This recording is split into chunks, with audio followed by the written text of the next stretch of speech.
août 2022 bonsoir à toutes et à tous dernier numéro de la semaine bu seen émission bi nga xam ne yéen a ko tàmmal seen bopp c'est reparti pour une heure de direct pour waxtaanee lépp loo xam ne rek soxal na actualité bi fu mu toll nii si réewum Sénégal mun nañu wax ne actualité bi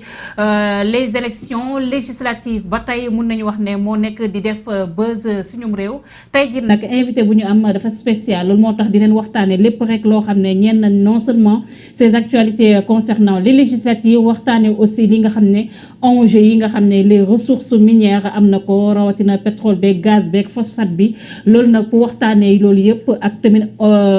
14e législature bi lu leen xaar par rapport à ces questions d'ordre général. J'ai le plaisir de recevoir sur ce plateau monsieur Clédor Sène, leader du mouvement Claire Vision. Salaamaaleykum monsieur Clédor. Salaamaaleykum Diap maa ngi lay nuyu di nuyu waa Sénégal set yëpp. namoon naa la waaw waa kër gi yëpp namoon nañ ma parce que ça fait vraiment un bon moment. ñëwuma fi dama xaw a sore et puis activités yi moom mayul woon loolu moo tax tey moom ma fas yéene am ak suiveurs yi followers yi. jotaayu waxtaan comme ni ñu ko daan defee tous les jeudis commenter l'actualité de la semaine. Merci beaucoup Clédor on peut se tutoyer. Voilà ñu dooree waxtaan bi nag par rapport ak l'actualité chaude bi nga xam ne mën nañu wax ne moo wadd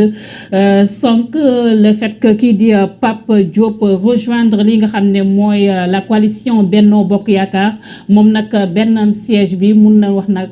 moom jox na ko coalition Benno Bokk Yaakaar moom nag pour se justifier mu ngi xam le ne li nga xam ne mooy cohabitation nekk na loo xam ne rek facteur de blocage institutionnel que le pays n'est pas préparé à ça et que le président de la République Macky Sall il risque de gouverner par ordonnance mu ngi xam ne aussi jël na toutes ses responsabilités par rapport ak bii les décisions bi nga xam ne jël na ko mu mel ni comme Clédor c'était prévisible. Oui, c'était prévisible mais man honnêtement j'ai été très surpris. Ah bon? Parce que je connais l'homme et je me suis même risqué à parier qu'il ne rejoindrait pas Benno Bokk Yaakaar parce que quand même président Pape Diop ñëpp ko xam ci responsabilité ak ci ancrage am ci opposition parce que man mosuma bokk dans un cadre politique. Premier cadre politique bi ma participé c'était le Front de résistance nationale. te li ma ci indi c'est les deux mots front ak résistance donc parti politique yëpp ñu ngi doon regroupé wu au siège de Bokk Gis Gis parce que il y avait des subjectivités am na ñoo xam ne bëgguñu woon dem siège u PDS par exemple am na ñoo xam ne bëgguñu woon dem siège u PASTEF il y a des petites bisbilles là entre politiciens moom il a fait l'unanimité en offrant son siège et sa logistique à toute l'opposition de l'époque. Donc nga xam ni c'était un très large front qui a mené des combats pendant 3 ans nga gis moom mu doon contribuer financièrement logistiquement ci toutes les luttes qu'on avait entamées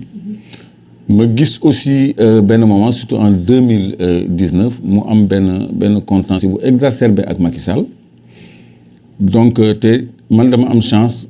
xam ko wax dëgg yàlla am ak moom coloré di waxtaan ak moom ci Sénégal ma gis nit koo xam ni dafa jiital intérêt Sénégal ba noppi dafa ancré ci opposition donc man xalaatuma woon ni lecture am dana ko may mu rejoindre camp président Macky Sall parce que président Macky Sall askanu Sénégal daf ko won gannaaw donc ku am lecture politique boobu doo dem ci camp wu président Macky Sall parce que résultat élection yi li mu wone mooy le peuple a tourné le dos à ce régime là ak nu ñu ko mënti tuddee askan bi won na régime Macky Sall gannaaw parce que mosuloo gis avant les indépendances ba léegi Sénégal élection législative boo xam ne opposition am na presque la moitié ou la majorité des sièges parce que fi mu nekk nii ça se joue sur un mouchoir hein opposition 80 pouvoir 82 yoo xam ne dañ ko lijjanti parce que man j'avais donné les résultats la veille. Comment ça? La veille sur un plateau de télévision Walfadjri notamment j'avais annoncé que 82 la ñuy jox nu mu tudd ci Benno Bokk Yaakaar 56 Yewwi et 24 Wallu les autres ku nekk 1 et même les valeurs relatives 46,34% waxoon naa ko donc parce que c'est un papier qui avait été donné à Ali Siré Ba yoo xam ne dañ ko calé woon ba pare te loolu la ñu mujj publier donc l'histoire nous a donné raison, le temps plutôt nous a donné raison donc je disais donc kenn musul gis opposition bu am 80 députés presque la moitié des sièges ak 3 yoo xam ne la ñu supposé favorable à l'opposition dont un de moins muy Pape Diop léegi y a 2 autres qui restent l'opposition pourrait se retrouver avec 82 sièges contre 83 c'est assez serré loolu musul am. Les 2 autres aussi peuvent se positionner en non aligné aussi. waaw tout est possible tous les cas de figure sont envisageables mais dama bëgg a wax rek malgré ce score là ci ay résultats yu ñu contesté l'opposition n'a pas jubilé par contre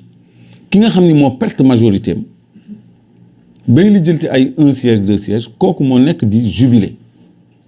yow nga dégringoler à ce point là mus ñu am régime bu am si peu de voix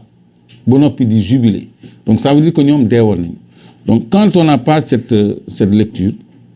nga dem dans ce camp là parce que de toute façon le camp de Macky Sall c'est fini c'est un navire qui coule gaal guy dig na ku ci dugg boo labee yaa tooñ sa bopp parce que fi mu nekk nii li xew li bees Sénégal mooy le peuple a pris le pouvoir le peuple a pris le pouvoir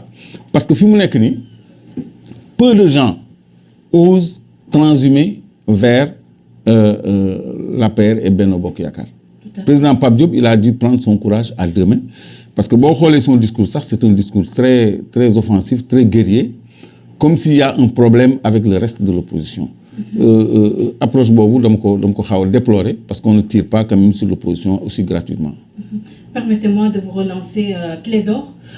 gis nga ko lu mu argumenté di wax wane lu tax mu choisir dem ci président de la République Macky Sall il parle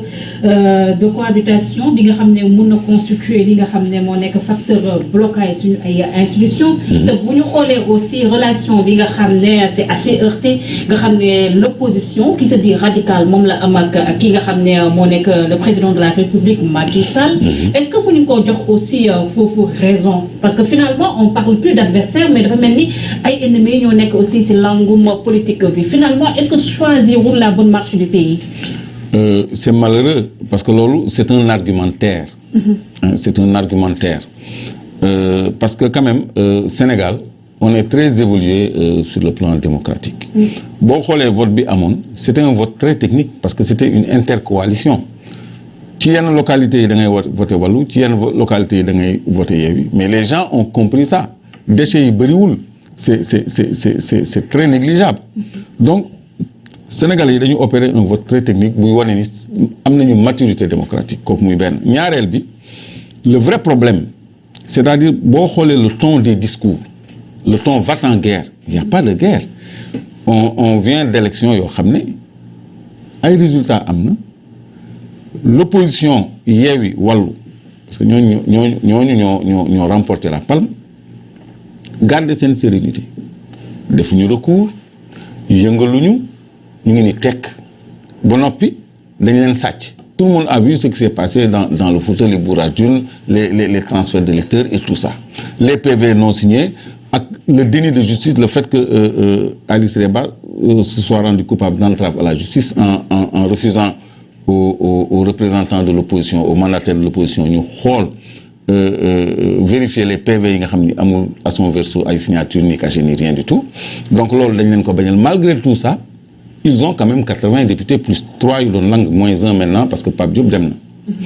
donc il y a une possibilité d'engranger encore 2 voix supplémentaires léegi 2 sièges plutôt supplémentaires donc léegi loolu laajul benn animosité wala benn virulence ci discours li tax nit ñi di agité wu ni di wax avec beaucoup de passion loolu en général ci opposition bi lañ ko doon séntu parce que opposition moom la ñu léser moom la ñu sàcc ñoom la seen dënn waroon a tàng mais fi mu nekk ne xam nga lan moo xew nit ñi dañoo tiit en face il n'y a aucune sérénité et ça se voit à travers cette conférence de presse amul benn sérénité man le président Pape Diop je l'ai connu posé mais tey je l'ai vu très agité et très va-t-en-guerre contre une opposition boo xam ne je crois que